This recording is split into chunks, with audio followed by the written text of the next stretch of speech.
વરસાદના પગલે કચ્છ જિલ્લા કલેક્ટરનો નાગરિક જોગ સંદેશ। વરસાદી માહોલના પગલે નાગરિકોને જિલ્લામાં ડેમ, નદી, નાળા તથા જળાશયો સહિતના સ્થળોએ ન જવા કલેક્ટરનો અનુરોધ। જિલ્લામાં ભારે વરસાદની આગાહી વચ્ચે કોઈપણ સ્થિતિને પહોંચી વળવા વહીવટી તંત્ર સજ્જ। જિલ્લા તથા તાલુકા કંટ્રોલ રૂમો દ્વારા વરસાદી પરિસ્થિતિ પર રાખવામાં આવતી ચાંપતી નજર। જિલ્લામાં પોલીસ, ફાયર અને આપત્તિ વ્યવસ્થાપન, પીજીવીસીએલ સહિત એનડીઆરએફની ટુકડીઓ તૈનાત। નાગરિકો કોઈપણ સહાયતા માટે જિલ્લા કંટ્રોલ રૂમ 1077 અને તાલુકા કંટ્રોલ રૂમનો સંપર્ક કરવા અનુરોધ। Bite Anil Ranavasiya, Kutch collector. કચ્છ જિલ્લામાં આ ચોમાસાની સિઝનમાં અત્યાર સુધી ઘણો ઓછો વરસાદ નોંધાયો હતો, પરંતુ છેલ્લા 2-3 દિવસથી વરસાદની જે પરિસ્થિતિ છે એ સાનુકૂળ થઈ રહી છે અને એમાં પણ રાજ્ય સરકાર તરફથી આઈએમડી વિભાગ તરફથી ભારે વરસાદની આગામી 24 કલાક માટે એક આગાહી કરવામાં આવી છે।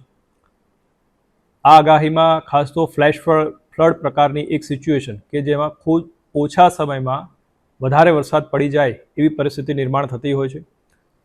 આ આખી પરિસ્થિતિ છે એ ખાસ તો જે રાપર, ભચાઉ, અંજાર, ગાંધીધામ, માંડવી, મુન્દ્રા, ભુજ આ તાલુકાઓ અને આસપાસના વિસ્તાર માટે ઇસ્યુ કરવામાં આવી છે।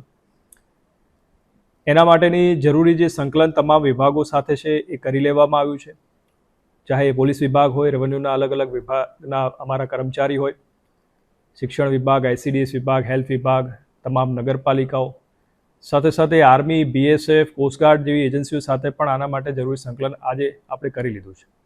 આપના માધ્યમથી ખાસ લોકોને વિનંતી છે કે આ પરિસ્થિતિમાં મેં જણાવ્યું એ પ્રમાણે ખૂબ ઓછા સમયમાં અતિ ભારે વરસાદ પડતો હોય છે, એટલે રિસ્પોન્સનો ટાઈમ જે છે ખૂબ ઓછો મળતો હોય છે। એટલે આવી પરિસ્થિતિમાં બિનજરૂરી બહાર નીકળવાનું ટાળશો અને રાજ્ય સરકાર તરફથી અને વહીવટી તંત્ર તરફથી જે પણ સૂચનાઓ મળે એનું ખાસ પાલન કરશો।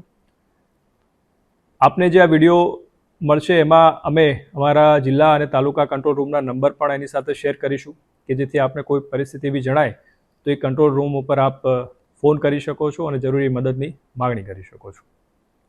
અત્યાર સુધીની આ પરિસ્થિતિમાં જોઈએ તો રાપરમાં સૌથી વધારે વરસાદ નોંધાયો છે અને એ જ પ્રમાણે ભચાઉ, નખત્રાણા, ગાંધીધામ એમાં પણ સારો એવો વરસાદ નોંધાઈ રહ્યો છે।